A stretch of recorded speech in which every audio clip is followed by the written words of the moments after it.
નમસ્કાર, આપ જોઈ રહ્યા છો P24 ન્યૂઝ ગુજરાત।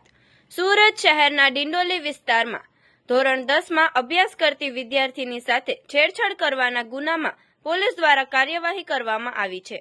મળતી માહિતી મુજબ જ્યારે યુવતી સ્કૂલે જતી હતી ત્યારે સાબિર કુરેશી નામના યુવાને વારંવાર તેનો પીછો કરી તેને હેરાન કરતા ધમકી આપતા વારંવાર વાત કરવાનો દબાણ કર્યો હતો।